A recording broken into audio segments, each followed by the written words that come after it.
Hi, everyone. I'm Toni Carstensen. I'm chair of the VES Vision Committee. And on behalf of the VES, I would like to welcome all of you to this event. But before we get started, there's some thanks I'd like to express. One is to Sony for providing us this wonderful venue. I also want to thank our sponsors.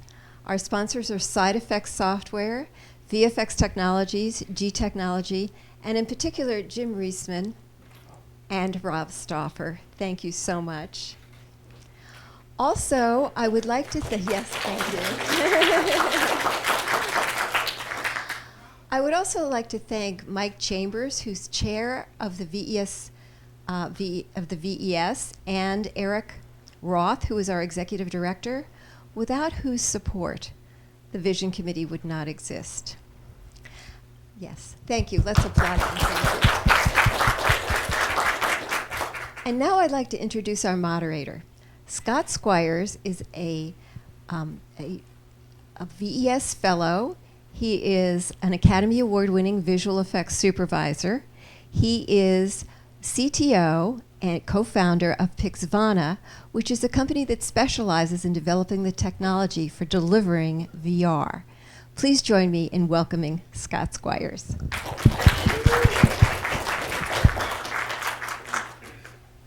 Thanks everyone for coming. Thanks everyone for coming. And a special thanks to Toni, who heads up the Vision Committee and handles all of these events. So thank you very much, Toni. Just a couple of things. I should mention that Side Effects is having a raffle. I guess they're giving away a software package, as I understand it, along with an online learning thing. So please drop off your business cards at their booth, and hopefully you'll be a lucky winner there. So we've got some great presentations for you today. This is the world of VR, lots of interesting things happening. So first up, we'll have 3 presentations. Each of them will talk for about a half an hour and answer questions at the end of that period. And then we'll have a group get together where I'll ask them a few questions, and then we'll open it to the audience for everyone to ask questions and answer questions. So first up is Brooks Brown, the Global Director of VR for Starbreeze Studios. He's going to take us behind the scenes of the making of an unannounced VR game. So.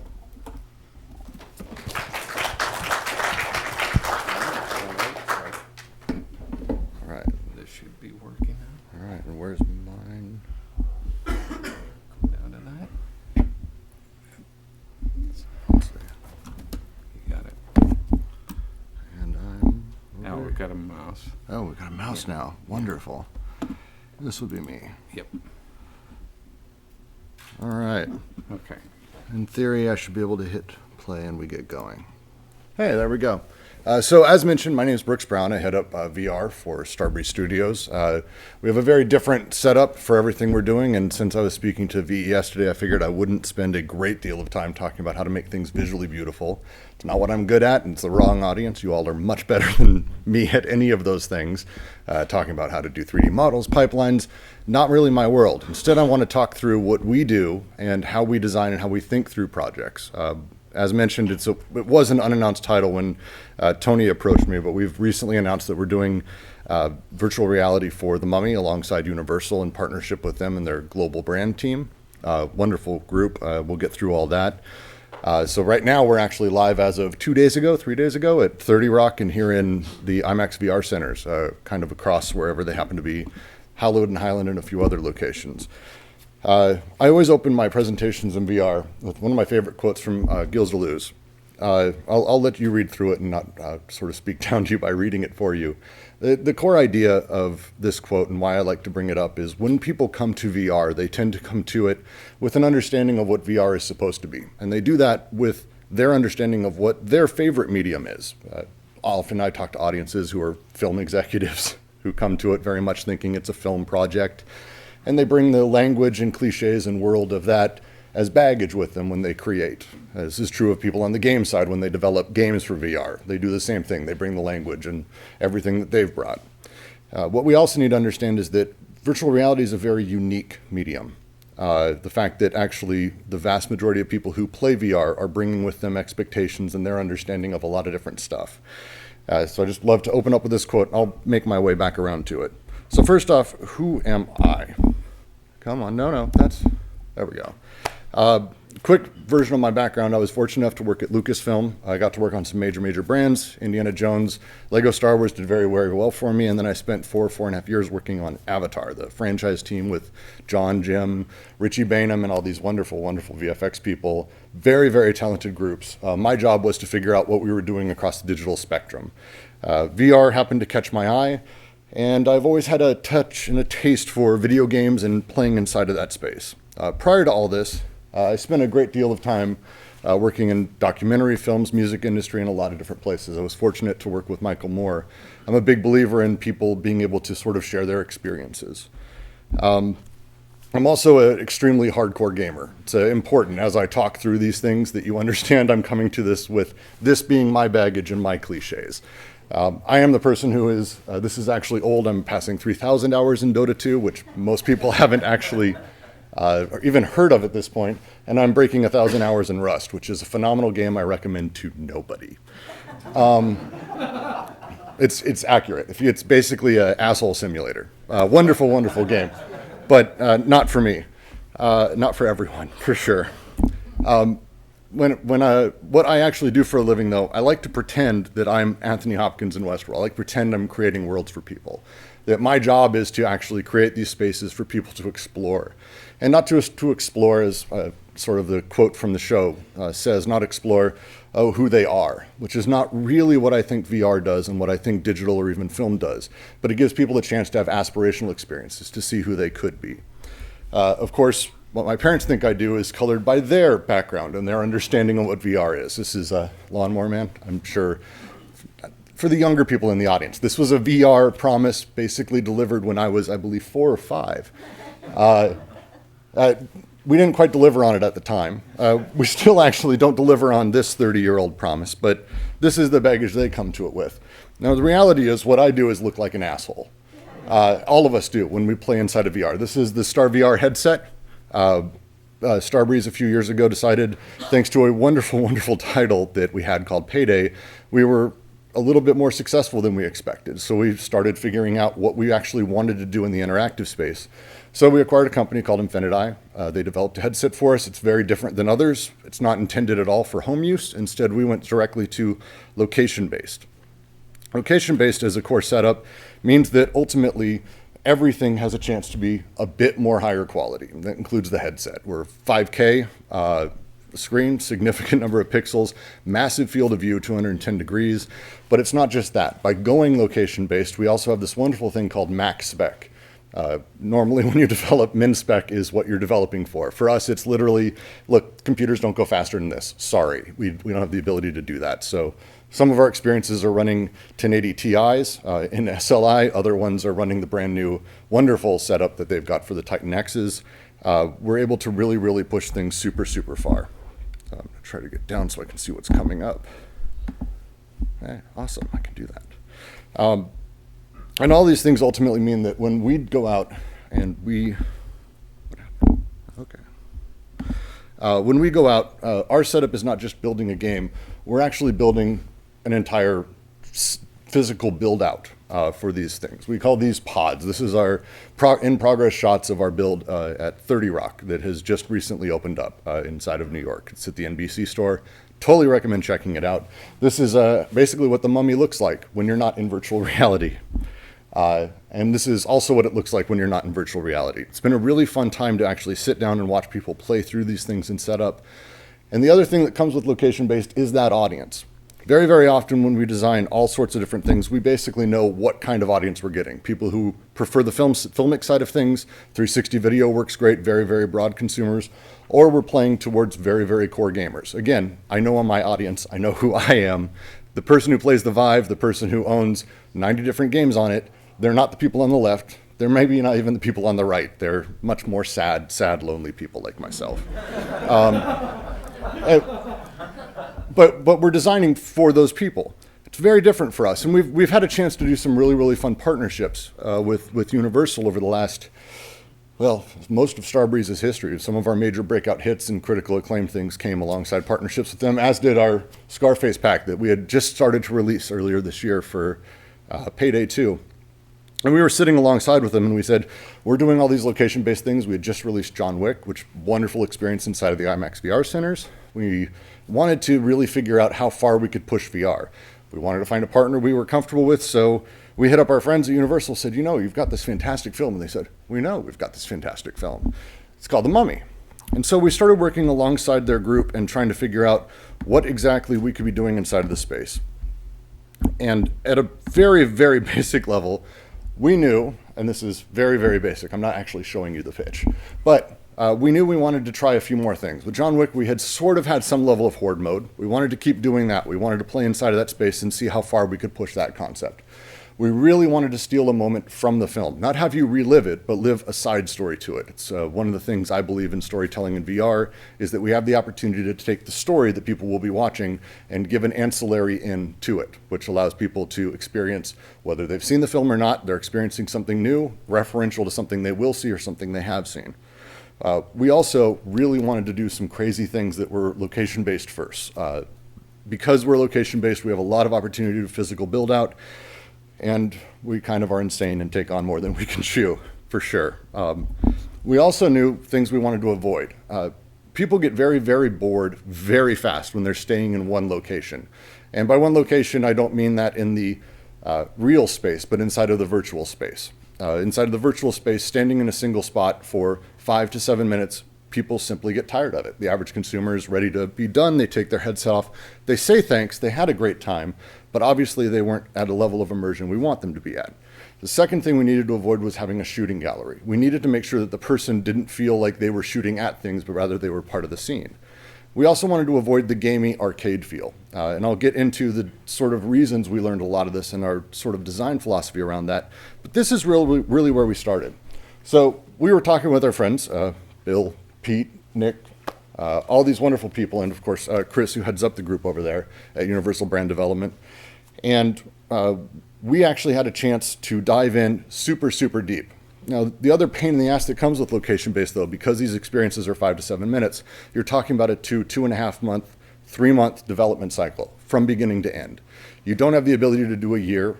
One, it's not profitable to spend and have that level of burn rate for a project that is ultimately going to be inside of a 5 to 7 minute experience that people are paying for. At the same time, you also run into the problem that by the time you've released that thing in location-based, someone has leapfrogged you. So the development timeframes need to be very, very tight on this. It makes working with a lot of different film studios, as everyone has at some point, very difficult. Approvals have to be quick. You don't usually get access to content. So the reason we were able to work is we did get access to that content. During very, very early processes, during the very early process for this, we actually got to see very early shots from the film, so we could actually start picking out how we wanted to touch into the story. What were the story elements we wanted to play with? Which characters did we want to focus around? And we were able to actually work very closely with the filmmakers and with the development team over there to figure out exactly what that needed to be. This also gives us the chance to use models from the film. This is a camel spider. It's not a shock. This is not a spoiler for the game. You'll notice there's very few spoilers for the game in this. Camel spiders, very, very terrifying when they're very, very large and very, very evil looking. We actually have the model literally used in the film from the VFX guys. It's the hero model used for their performance capture. We were able to ingest that directly into Unreal thanks to the work that they've done. So we're able to actually utilize a lot of content directly from the film. And this applies not only to the camel spider, but also to our friend Amanette, who's the mummy, the main character from the film. We were able to use her hero model that they had used for performance capture directly in the game. Again, this level of content acquisition that we're able to keep up a rapid pace allowed us to not only iterate very, very quickly, but also to make sure that we were staying true to the film. Again, the average consumer, when they get a chance to see the movie, they see Amanette, they will notice differences. It's not the kind of thing that may bubble up to the top of their head, but the more they're able to have that connection, the better. We were able to get access to the story far earlier than I thought we would. Having worked on a lot of these things, very, very commonly, the people who are working on ancillary projects maybe actually never get to see the script. Maybe you get a scriptment, maybe you get a treatment, maybe a synopsis. We actually were able to dive in, visit Universal, sit inside of a very, very locked room with no cell phones and actually read through the script early in the process. So again, we could pull out voice lines. We could pull out moments from the film and things like that we know the stars from the film would be saying, iconic quotes, things like that. And you'll notice I brought back to access to content. The ability for us to have this level of access to content is the reason this worked. And I have to sing the praises of the guys at Universal who worked their asses off to make sure we were able to get that content. They weren't hiding it from us or anyone along any of this process. So after all this, we decided it's actually a rather simplistic premise. You are a Prodigium soldier, game's titled Prodigium Strike. You're a Prodigium soldier who's one of the good guys. I'm not going to spoil anything for the movie. And you are flying in a helicopter shooting down at bad guys who are trying to destroy an ambulance. Very, very simple setup. The way that we decided to go about this was a little bit more extreme. We wanted to actually build out as much of the helicopter into a real space as possible. It's very difficult to get these things across in pitches. This is my this is why I'm not explaining visual effects to you guys. This is what I do when I'm inside of different projects. The player ultimately has their gun, they have their machine gun, and we need to find a way to build out the helicopter. So that way it's real to the person playing. Then we want the helicopter to land. We want the person to then get up and actually walk around the space as though they just landed. So we need to make it realistic enough that you're in the helicopter so you feel like you can't step out. But then we also need to make sure it's realistic enough that you feel that you can once you land. This is not something I'd seen in VR actually done, and it's a boundary I've been trying to figure out a way for us to cross, and this was a fantastic opportunity. So for that, inside of the pods that you saw us building earlier, we actually constructed a series of seats. We call them the cockpit. We've had a lot of sillier names for them, but essentially we utilize two of these, which allows us to have two people inside of a single tracking volume. This fantastically saves on costs and simplifies the entire process, and it allows us to have nice throughput through the whole thing. So we designed a few of these, figured out the spaces they could live in and the size for everything. And we ended up with a cockpit that looks like this. The core setup and everything is very, very specifically designed. We have a wonderful engineer named Sinclair Fleming who actually takes on a great deal of this. The first thing we added is we added a wind tunnel. It's a thing that actually matches what's happening inside of the game, so you feel the buffeting effect from the helicopter overhead. Not an easy thing to install or design, and I'm glad he was patient with me through all my demands. We also calibrated the seat so it matched exactly what was happening inside of the game. When you're sitting inside of the cockpit, you have the wall on your left, you're able to lean on, you're able to touch. This is a very, very big thing for VR. One of the tough parts about helicopter simulations, and it's a reason that they're not done, the reason I was told we shouldn't do this, is that people get motion sick drastically because you're facing sideways, you're looking the wrong direction, you're focusing on trees as they come by you. People are going to get motion sick. What we actually discovered, and our friends oh God, I'm feeling terrible. I've forgotten their names because they're so wonderful. They did the Ghostbusters experience. Please, anyone? Void, thank you. Wonderfully smart people, and they have this fantastic thing that happens when you're going through. If you're getting motion sick, they say, touch the wall, just put your hand on it. It's a very easy thing that all the employees say to you. And it's a weird magical thing that happens, but it actually removes motion sickness. And they found that it happened with everybody. So they made this part of their core flow, so we did as well. And we found that it actually is a significant cure for that. People don't get motion sick as they're playing. I ran into someone earlier who actually has played the game. Motion sickness doesn't happen to anybody. And so these are really important things for us to make sure that we get across that solve that problem. We also added butt kickers. It's literally actually the name of the thing. That's not just some nickname I gave them. Butt kickers are these transducers that are these massive thumpers that using the LFE channel of a sound system, they basically shake, and they shake with a lot of power. They call them butt kickers because you usually put them wherever someone's butt is, so that way they feel it. And so we actually have it matching a number of different events that happen in game. We work with the sound designer, so that way the helicopter blades and the that happens with that is actually matching with the that's rumbling your seat. At the same time, when events happen on the helicopter that shakes it, strikes it, any major event like that, we also have significant shaking that happens. These things like that actually start causing people, and it's really fun to watch, they will lean forward with the helicopter thinking they're about to fall out, and they're not getting motion sick at the same time. So these are fun little tricks that we're able to do. And on top of that, we actually calibrated the floor as well. This is not a small task for us to do because we have 2 levels of flooring. The first is the skiff that is the landing feet of the helicopter, so a person has the chance to put their feet there. You want the Rambo fantasy. You don't want them putting their feet on the ground when there is no ground. So they're leaning over and shooting. So we had to have that perfectly calibrated. And as well, we needed to make sure that the floor, when you land, when you step out, it's equally calibrated. So people don't, like I did the first time I did it, simply fall right on their face. Less fun in those events.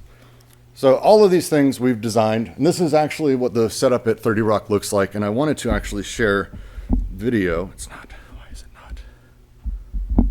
is it not showing me?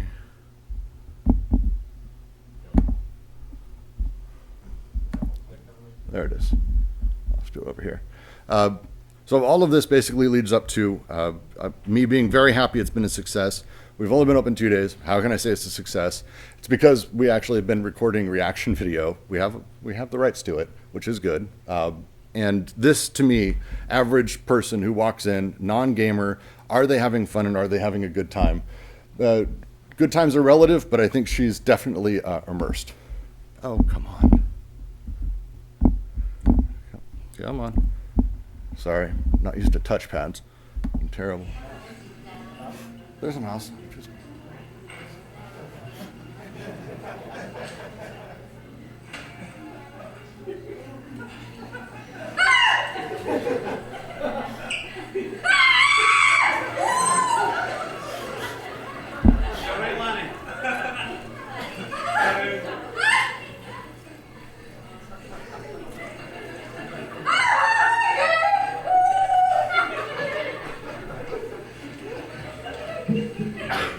And you'll notice actually, she reaches back and the helicopter's where she expects it to be. In VR, she's actually receding back into the helicopter for safety, which we hadn't seen anyone do yet.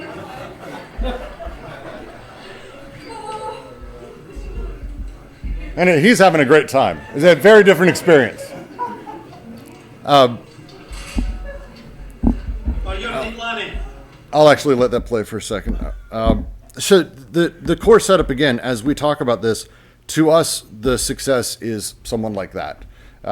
Obviously, with any product, the ability to go viral, the ability to have people recording, as we were, but also people in line, recording everyone and their friends, all of us looking like goofballs, like my friend was in the photo I showed earlier. All of that is about making sure that, 1, people are immersed, and 2, that they're telling their friends about it.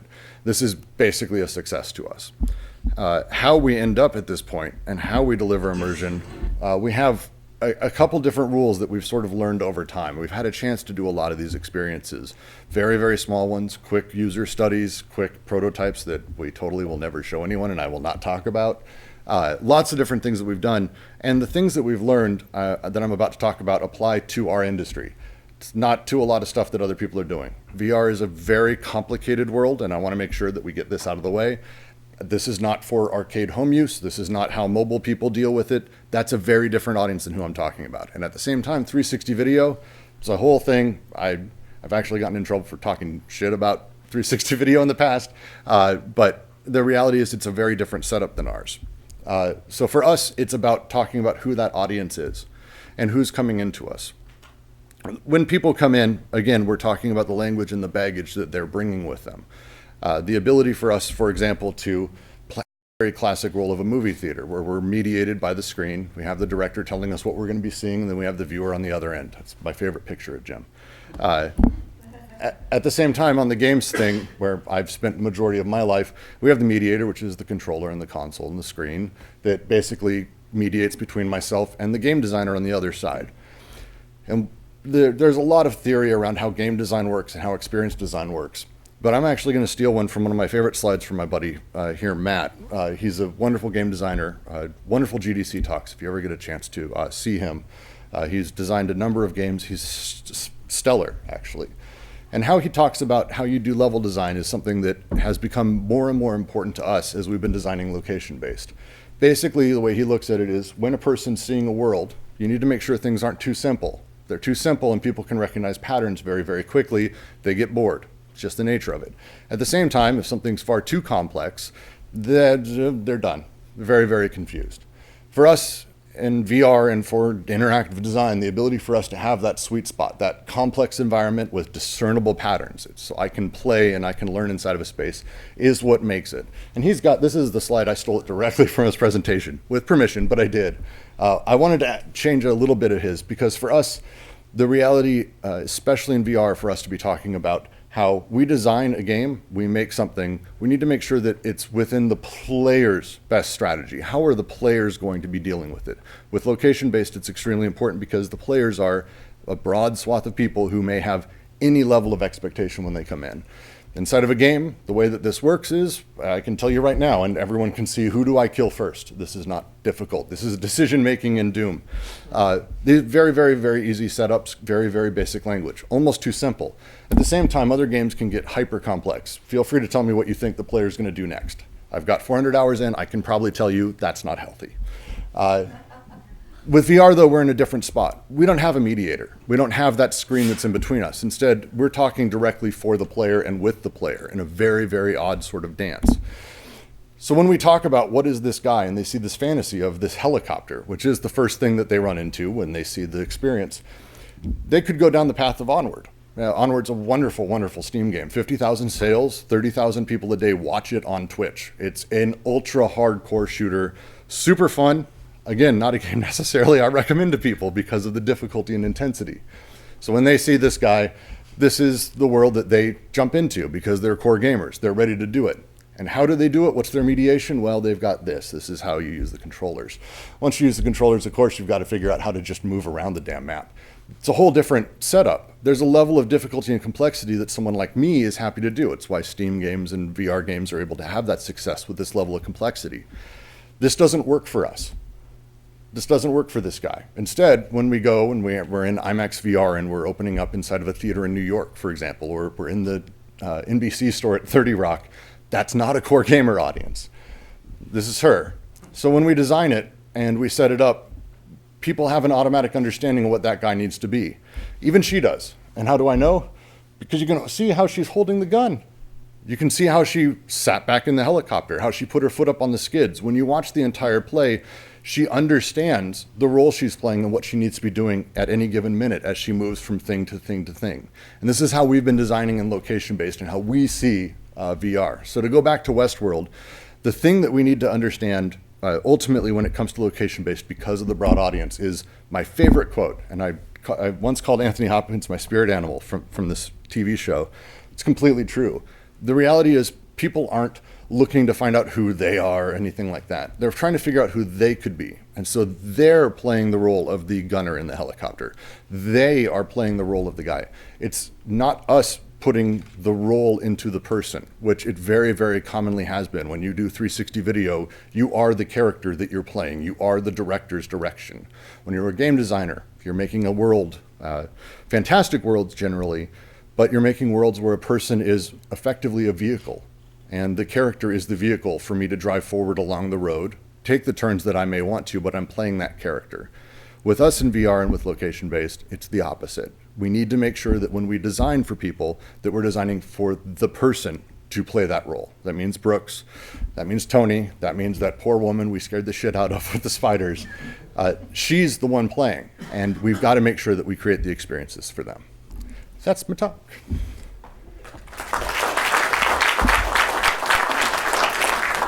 All right, that was a great talk by Brooks. Yeah, fantastic information. We'll have more questions at the end. Let's see, where are we going? Okay, so our next presentation is from Bob Rafei, is co-founder and CEO of Big Red Button Entertainment. So he's going to be talking about a first-person shooter VR game that they have developed called The Arc Slinger, cyber western where you play the unlikely hero. So, Bob, thank you.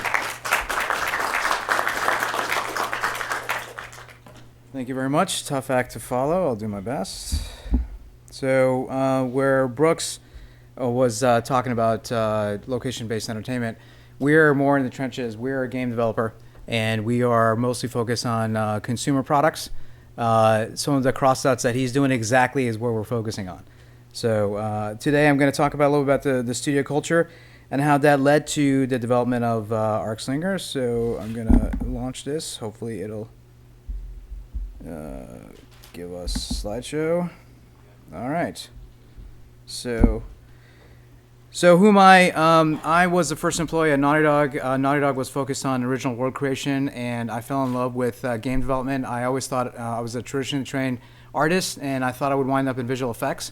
And when Jurassic Park came out, and we're all in the same, we're here because of that, some of those seminal moments. I started developing for the PlayStation 1 with a little team, Naughty Dog. So at the time, we were trying to do a Warner Brothers style cartoon, and that led to the huge success of Crash Bandicoot, and I fell in love with original world creation and character movement in real time. That led to other explorations at that company, and eventually I got the entrepreneurial bug and decided to foolishly step out on my own. This is not entrepreneurial talk. This is more about VR. So what the studio does is focused on AR and VR. These are emerging markets, and they're both very compelling to us, and the underlying technology for us is what we do with characters. Excuse me. So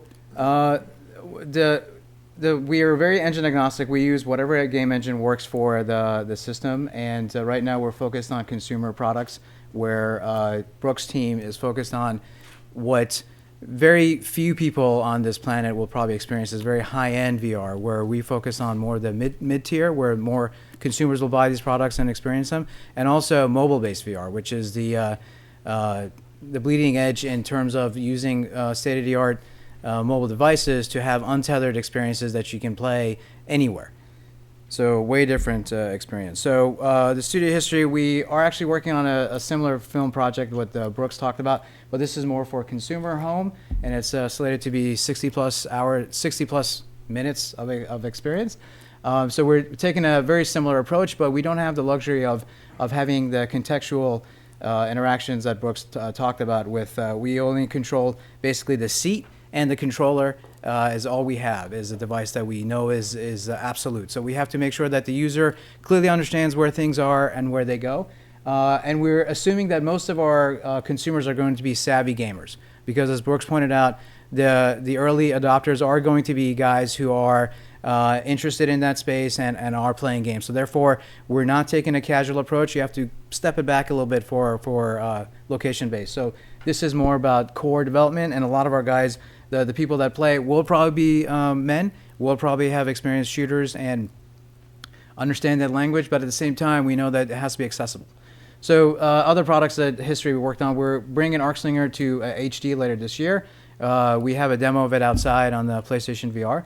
And we also worked in mobile with Niantic on geolocation concepts. So that's also something that's very interesting to us, because the moment of convergence is coming. And that's what our studio is focused on, because we're going to be able to play anywhere, anytime, and we're going to be able to go into these worlds. So whether it's VR or AR, that's where I see it all converging in the future. So my talk is a bit different. And before that, we got our start in VR because we worked on the Allegiant VR experience and John Wick, actually. We kicked off the project with Starbreeze. We were working with Lionsgate at the time, and they wanted a very quick demo. And again, because these were meager budgets, less than what Brooke mentioned, we had to get it out in about 2 months. So we had to do we couldn't do shooting. That takes a lot more under the hood. We couldn't do physics. So it was just basically a very early experience of it. The studio's background, a lot of character-based content, so I'm not going to get into that. So our culture. So what we do is we develop a lot of internal products. We are the guys who go out to people like Brooks and try to get them to partner with us. And because of that, in order to survive in this market, we have to be very nimble. And we've learned the hard way that original content, unless you want to go bankrupt and do it yourself, people like Starbreeze have the cash to do it, and they are able to put some R&D money into some products. We have to be a lot more nimble, and we have to bring products to potential partners. And a lot of these projects were projects that had a lot of potential and a lot of interest from potential partners, but for whatever reason, they didn't make critical mass, and we had to park it. And you have to basically give it a 3 to 6 month of a R&D runway into a solid prototype at your expense. The one that took off was Arcslinger, so that's what I'm going to talk about. But before I do that, I'm going to talk more about, this is a screenshot from the product. We've also done a lot of high-end stuff as well. So this was the Allegiant experience. This was exactly what Brooks said. We had to do a side chapter for the movie. It's a disastrous idea to try to replicate the same exact scene in a movie because we will never be able to do it in CG. There is no way ever we will come up, well, perhaps in my lifetime it's possible, but the resolution and what we see in an actor's face right here is so hard to make. You guys know this. This is visual effects. So that's why it's very challenging to do that. So in this product, we had to create a side story. It was like a lost chapter. As a promotional piece, it was meant to be a 5 to 10 minute experience, ideal for VR, for location-based as well, but it had to be very fast-moving. So that ship was one of the assets from the visual effects. The rest of it we had to build in Unreal. And we specialize in characters. So on the left there is the scan of Shailene Woodley, and her lower body was usable enough for our needs from the visual effects side, so exactly what Brooks talked about. But for the full performance that you see in screenshot here of the face, that was not good enough for what we were looking to do from the visual effects asset, so we had to replicate that ourselves. Same thing with John Wick, Lance Reddick, who plays the concierge. Fantastic gentleman to work with. Here we had Lance come in wardrobe, and thank God the wardrobe was something that we could easily do. We captured Lance's performance simultaneously, which is probably, this is something you guys probably know, so I'm going to just race through it. But we use the fact-based blend poses.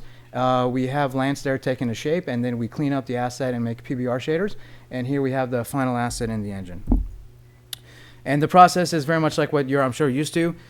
We've boiled it down to about 20 or 16 to 20 poses, extreme range of expression that we're able to achieve. And from there, once we have the full performance capture with the body and the face, we are able to deliver a fairly cost-effective performance that is, you can see it right up here. So we've had people go up to Lance's model, and we have eye tracking as well. So those are the things that, coming from the game side, makes us more successful, is because we know how to layer on these procedural things that we know where the HMD headset is. We know, so therefore the user's avatar can track the eye. So we do additional layering on top of that makes the character avatar incredibly believable and something that only a game engine allows you to do. This is not 360 video.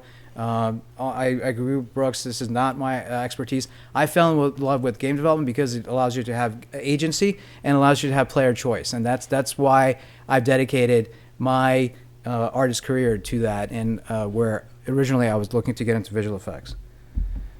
So same thing with very complicated performance, and here we only had minutes with the film actors, so we had to, and we had a tight deadline. This was a 2-month project, which was disastrous in terms of the actors were supposed to be in the mocap suit, so we had to do something very complicated where we had the stand-in actors, but ultimately we got it done.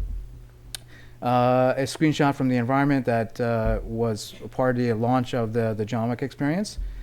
And we do a lot of the internal prototypes. So this was our looking at the medium. This is from about 1.5 years ago, where we were looking to build a great mood. So this was again our experimental looking at the prototypes. As Brooke said, I'm kind of peeling back behind the curtain a little bit more on this talk and show you what we're doing. Concept art is a big part of what we do, and that's always been my specialty since I was the art director at Naughty Dog. It makes it a lot easier. So we also have some content in AR that we've done, so that's why we have a crossover to VR. So what I'm going to do now is I'm going to switch my decks here and go to the nuts and bolts of ArcSlinger.